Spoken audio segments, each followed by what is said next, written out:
Ignition sequence starts. 6, 5, 4, 3, 2, 1, 0. Liftoff. We have a liftoff.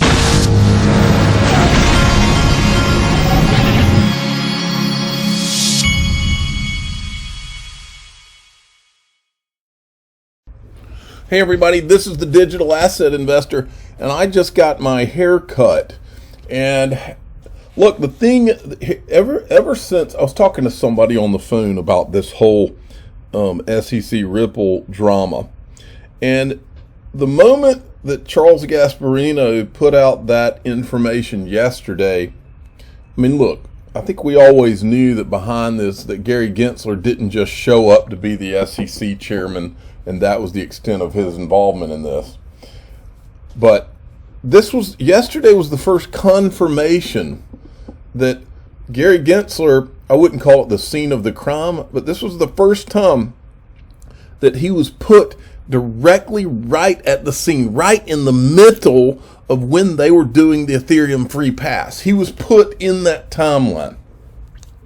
And for that reason, we're forced to go and look further at that, because they put him there. They told Gasparino that Gary Gensler met with Jay Clayton. They said he met with him for the purpose of talking about Bitcoin, but the timing of it is the issue, because I'm just not buying what they're selling if they're trying to say that he sat Bitcoin not being a security. I mean, look, even if they had not come out at that time and formally said anything, it wasn't really a big issue, because nobody knows the issuer, okay? That's the whole essence of it. I just am not buying that they sat down and they didn't talk about Ethereum. My gut's screaming here. Okay. I said my spidey senses are tingling. Are we about to find out that Gary Gensler was involved in advising Jay Clayton, Bill Hinman, Venture Capital Working Group, Brooklyn Project in any way leading up to the Ethereum free pass?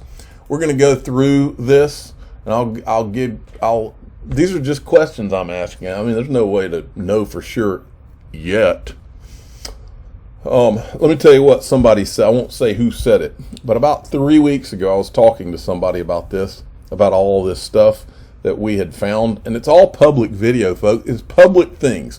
All the things we show you here are things that were their own words, their videos, their articles. It's all factual stuff that's right there for you to see. But I was talking to somebody 3 weeks ago, and the guy goes to me, he goes, think about what we know today that we didn't know a week ago. And he says, now think about what we're going to know next week that we didn't know this week. He goes, this doesn't get any better for them. It doesn't get any better. It gets worse and worse and worse and worse. And I've found these things to be true, okay? Every week I find something, and I can't believe I still was able to find something. And I think that the only thing I can come up with is that the people involved in all of this are that arrogant. It's the only thing I can come up with. So Nancy Wotas, who is one of the good guys in this whole situation, I said I would love to ask Nancy Wotas if Gary Gensler was in any way involved in any of those venture capital working group meetings that eventually led to the Hinman Ethereum free pass speech. Charles Gasparino, she would be a hell of an interview. She's a truth teller, and that would be a good one. Now, in the same video that I uncovered from this morning, I also pieced together these clips, or at least one or two of the clips from that, and then added something else. And I did it to let these people running these exchanges know what's coming for them, what Gary Gensler has in store for them. I believe that the plan all along was, once you get the guy in place that you need, in this case Gary Gensler, all of a sudden you make all these things securities, and then you look at the exchange and say, well, if you don't have your securities license, we can't help you. You're not going to be able to do this. And then what happens to this new asset class? It runs all into the arms of Gary Gensler's buddies at Goldman Sachs and all the other Wall Street, you name them. Okay. Did you think that they were going to have this brand new asset class that's worth all this money and have it run into the arms of these startup crypto exchanges? Of course not. Well, watch this. On the crypto exchanges, the real challenge is if an exchange has a lot of ill-gotten gains, if they were basically running something with a lot of front running and manipulative kind of matching engine, should they even be allowed to register? That's a real question. That's not like an academic question. That should terrify you. Any of you running exchanges out there that don't have a securities license or a brokerage license, that should terrify you. I believe, this is just my opinion, I think he just told you what the plan is. Part of MIT. It's like, should they even be allowed to register? Because the world will go on without these 200 exchanges. Somebody else will fill that space. Yeah, who do you think that is? I know that might be a dramatic thing to say, but it would be maybe okay. Incumbents, by the way, I think currently face a disadvantage right now.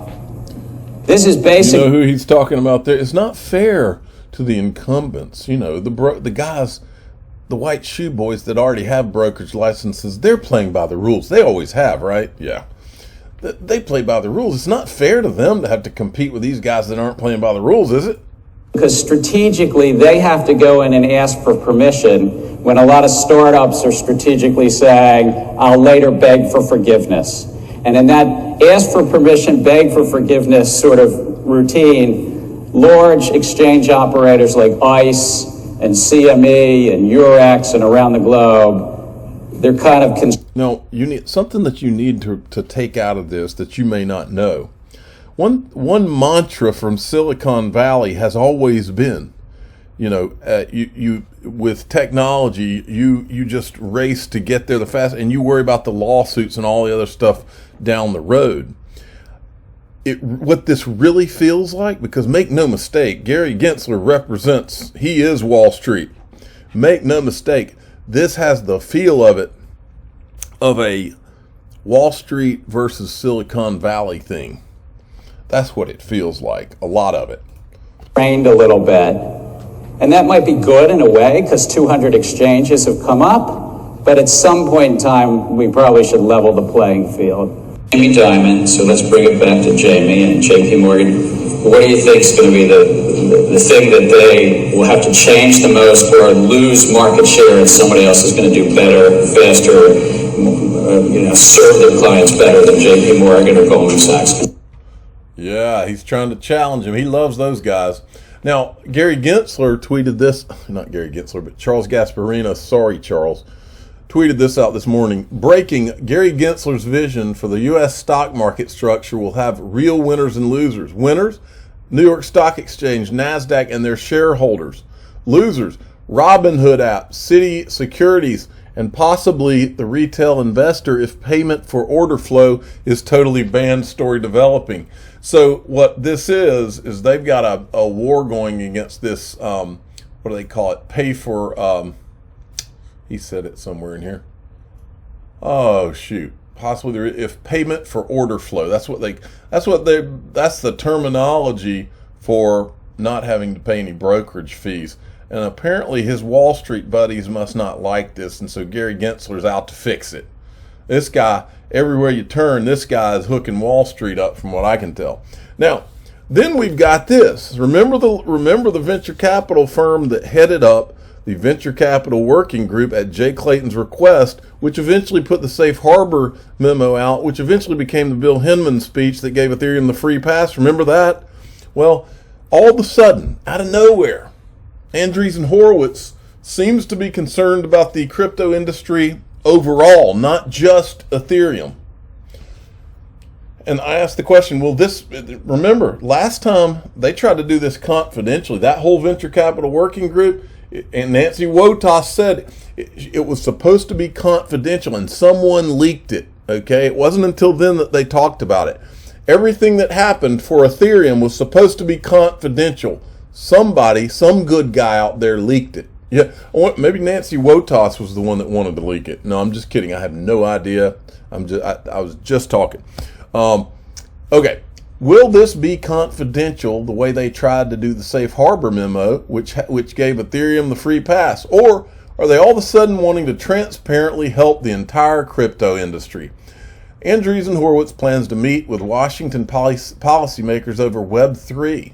The firm's executives will encourage policymakers to create a national strategy for Web3 technologies and develop appropriate regulations for the full range of products and services.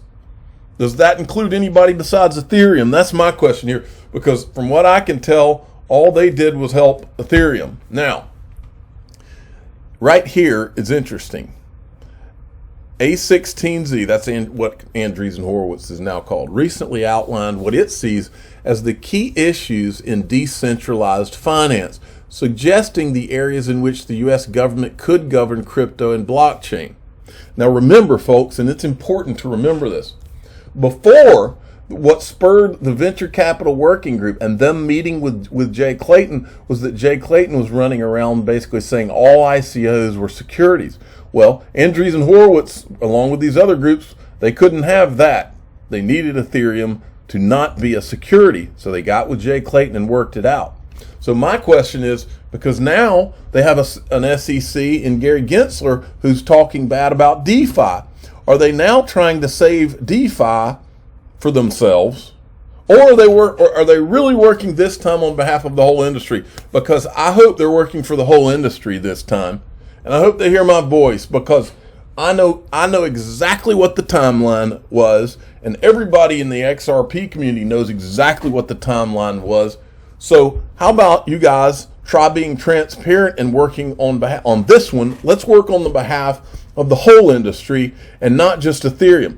And while you're up there, why don't you tell them that it wasn't the right thing to do to give Ethereum a free pass and act like it's somehow different than everything else in terms of decentralization?